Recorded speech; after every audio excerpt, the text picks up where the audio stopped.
दोस्तों, आजकल के ज़माने में और पहले के ज़माने में बहुत ज़्यादा फ़र्क आ गया है। आजकल के ज़माने में शादी-ब्याह होना इतना मुश्किल नहीं रहा है, क्योंकि कई प्रकार की ऐसी वेबसाइट चल रही है, जिनमें मैरिज वेबसाइट है, जिनमें हम अपने बायोडाटा छोड़ देते हैं और हमारा मन लायक जीवन साथी हमको वहाँ से मिल जाता है। जो मतलब किसी को भी हमारा बायोडाटा पसंद आता है तो हमसे संपर्क करते हैं, ऐसा आम बात हो गई है, ऐसा अक्सर होता है। ऐसा मतलब होना तो ठीक है, लेकिन मतलब ये चीज़ कई बार इतनी नुकसानदेह भी साबित हो सकती है यदि हम उस चीज़ की गहराई से जानकारी न लें।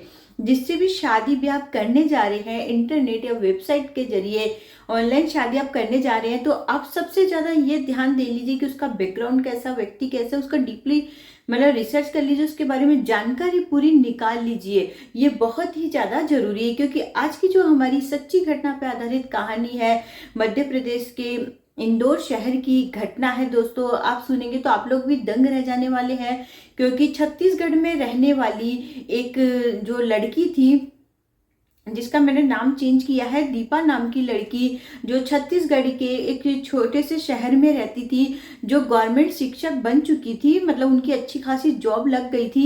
लेकिन जब उनकी शादी में थोड़ी प्रॉब्लम आ रही थी, मन लायक लड़का नहीं मिल रहा था, तो उन्होंने भी अपनी जो मैरिज वेबसाइट में अपना बायोडाटा छोड़ा था। उसके बाद एक लड़के से उनकी पहचान होती है और उसकी शादी भी होती है।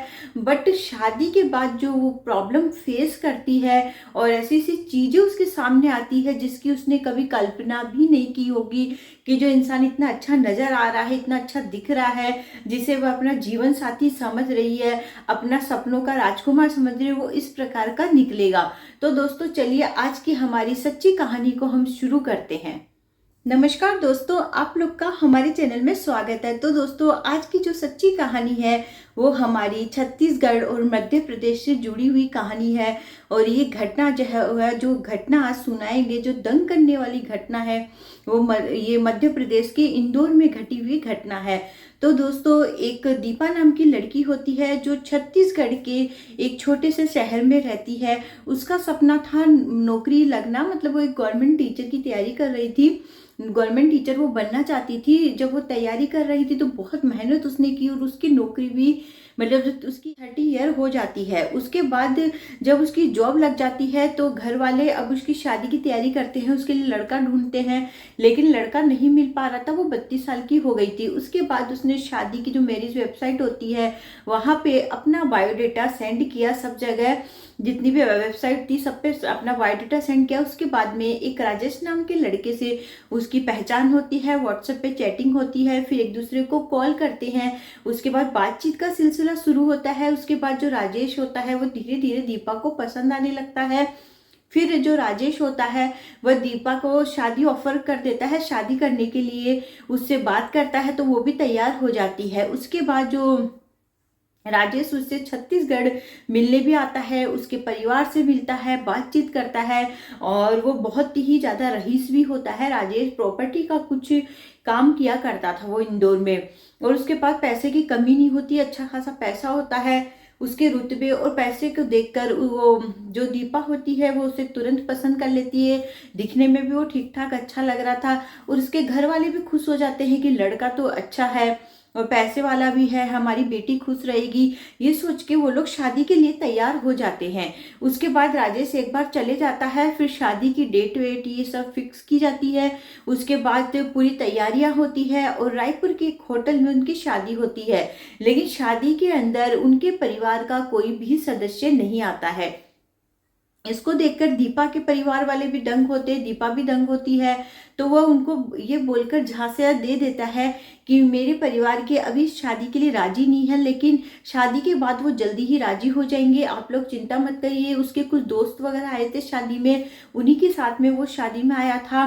लेकिन दीपा और उसके परिवार वालों की बस थोड़ी सी यही लापरवाही थी कि उन्होंने इस चीज़ पे ध्यान नहीं दिया कि उनके परिवार का कोई भी व्यक्ति कैसे नहीं है। तो उनके परिवार का कोई व्यक्ति नहीं आता है, लेकिन दीपा और उसके परिवार वाले उस समय इतने अच्छे से नहीं समझ पाते हैं। वो उसकी जो राजेश था उसकी चिकनी चुपड़ी बातों में आ जाते हैं और फिर शादी हो जाती है।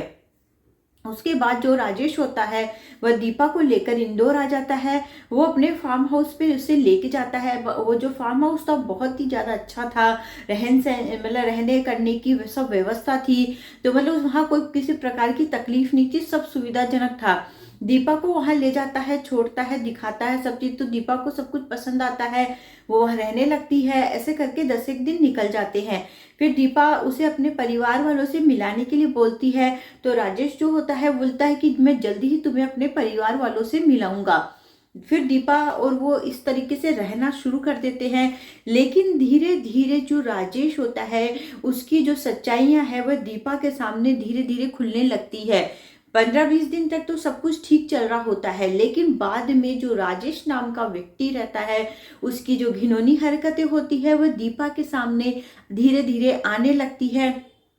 राजेश जो होता है वह मतलब कई प्रकार की जो अच्छी मूवीज नहीं रहती, जो खराब मूवीज रहती है, मतलब उन मूवीज को वो शुरू कर देता था, रात में चला देता था और उसे मतलब प्रेशर करता था कि इन मूवीज में जैसा हो रहा है वैसा तुम भी मेरे साथ में करो। उसको कई प्रकार की गंदी चीजें करने के लिए वो बोला करता था। वो मना करती थी तो उसे डांटता था, धमकाता था और उसके सामने बैठ के ड्रिंक भी किया करता था और उसे बहुत ज़्यादा परेशान करता था। कई बार सिगरेट जो वो पीते रहता था तो उसकी बॉडी में उसे गोद देता था, तो उसको बहुत जलन भी हुआ करती थी। मतलब इतना परेशान करता था।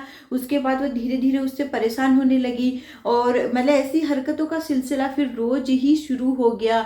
और वो उसे धमकाता था, बोलता था कि किसी को बताओगी तो तुम्हारे परिवार को मैं ऐसा कर दूंगा वैसा कर दूंगा, क्योंकि वो बहुत ही ज्यादा रईस था और बड़े बड़े लोगों में किस किस में उसकी पहचान भी थी।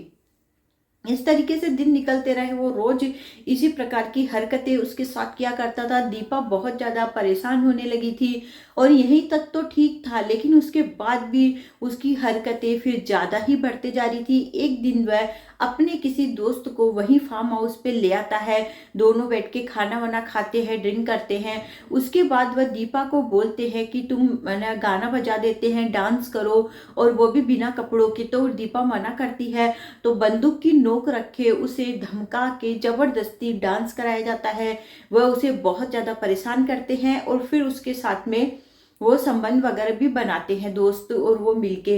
तो मतलब वो इतनी ज्यादा परेशान होती, कहाँ वो उस इंसान को सोच के शादी की थी, अपना सपनों का राजकुमार समझ के एक बहुत ही अच्छा इंसान समझी थी देखकर, और कहाँ वो इस प्रकार का इंसान निकला। और ये सब अभी तो कुछ भी नहीं है, बाद में उसके सामने और बड़ी बड़ी सच्चाइयां खुल के आती है। इस प्रकार से वह उसे परेशान करने लगा। वो अलग अलग दोस्तों को लेके आने लगा और वही हरकतें करने के लिए वो उसे मजबूर करते रहा अपने दोस्तों के सामने। उसके दोस्त भी फिर उसे परेशान करने लगे, उसके संबंध बनाने लगे। वह बहुत ज्यादा परेशान हो गई थी। ऐसे ही करते करते 2 साल निकल गए। फिर धीरे धीरे वो उसके आगे गिड़गिड़ाने लगी, बोलने लगी कि मुझे अब जाने दो, कुछ दिन के लिए जाने दो, मैं अपने घर जाना चाहती हूँ, ऐसे करके। फिर एक दिन उसको ने सोचा कि ठीक है चलो इसको भेज देता हूँ। फिर उसने उसको बोला कि मैं एक ही शर्त पे तुमको भेजूंगा कि ये मतलब तुम्हारे साथ जो भी हुआ है बाहर यदि तुम किसी को जाके बताओगी तो तुम्हारे परिवार के साथ बहुत बुरा हो सकता है, उन्हें मैं मार दूंगा, ऐसे करके कई प्रकार की उसे धमकी देता है। उसके बाद वो उसे उसके घर छत्तीसगढ़ भेज देता है। छत्तीसगढ़ वह चली जाती है अपने घर, गुमसुम उदास रहती है। उसके घर वाले भी सोचकर दंग रहते हैं कि इतनी उदास कैसे रहती है। कुछ दिन निकलते हैं।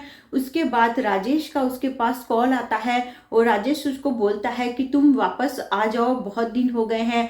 तो वह मना कर देती है। और राजेश उसे बोलता है कि मेरे दोस्त तुमको बहुत याद कर रहे हैं, आ जाओ। लेकिन बोलती है कि नहीं, अब मैं कभी नहीं आऊंगी वहां पे। वो मना कर देती है। उसके बाद में जो राजेश होता है उसके भाई पे वहीं के किसी मतलब गुंडे उंडे को पैसा देकर और उस पे हमला करवा देता है। फिर बाद में बहुत मतलब पूरी बातें जो है फिर बाद में खुल के आती है। जो पुलिस में फिर वो लोग कंप्लेन करते हैं। पुलिस जब उन लोगों को पकड़ती है तो जो लोग रहते हैं जो उसके भाई पे हमला करते हैं वो लोग बताते हैं कि राजेश नाम के व्यक्ति ने इंदौर से हमें पैसा दिया था और इनके ऊपर हमला करने के लिए बोला था। फिर पुलिस जो है सारी गुत्थियां सुलझाती है, राजेश को जाके वहां पकड़ती है, उसके दोस्तों को पकड़ती है। उसके फार्म हाउस पे छापा मारा जाता है जहां पे कई प्रकार की अवैध चीजें जो रहती है पुलिस को बरामद होती है, जिसको देखकर पुलिस भी दंग रह जाती है। और जो राजेश नाम का व्यक्ति होता है उसके बारे में ये भी पता चलता है कि इसकी तो शादी पहले ही हो चुकी है, इसके 3 बच्चे भी हैं। और फिर उसकी बीवी से भी पूछताछ की जाती है तो उसकी बीवी बोलती है कि हम लोग इनसे ज़्यादा संपर्क नहीं रखते हैं, इनके घर वाले भी नहीं रखते हैं इनकी हरकतों की वजह से। और मतलब ये जो मतलब पैसे वाले तो है, ये लोग रईस है, सब कुछ है, लेकिन राजेश की जो हरकतें हैं वो बहुत ही ज़्यादा गंदी है। मतलब ये सब चीजें बाद में खुल के आती है सामने कि उनकी शादी भी हो रखी है, उनके बच्चे भी हैं। मतलब दीपा नाम की लड़की को इंटरनेट के जरिए वो अपना दूल्हा जो तलाश रही थी, उसे किस प्रकार से बेवकूफ बनाया है इस इंसान ने, बेवकूफ बना के उनका शोषण किया, उसको परेशान किया। तो ये सब चीजें बाद में खुल के आती है। तो दोस्तों मतलब जो ऑनलाइन शादी होती है, वेबसाइट के जरिए शादी होती है, मतलब उसमें ऐसा नहीं है कि सभी खराब होते हैं, अच्छे भी होते हैं, लेकिन इसमें समझदारी हमारी है कि एक बार पूरी जानकारी निकाल ली जाए, पूरी पूछताछ कर ली जाए, डीपली रिसर्च कर लिया जाए कि व्यक्ति वाकई में जैसा दिख रहा है वैसा है भी कि नहीं। तो दोस्तों आज की कहानी आप लोगों को कैसी लगी कमेंट करके बताइएगा। अगली वीडियो में फिर आएंगे हम आपके लिए एक नई कहानी लेकर। बाय।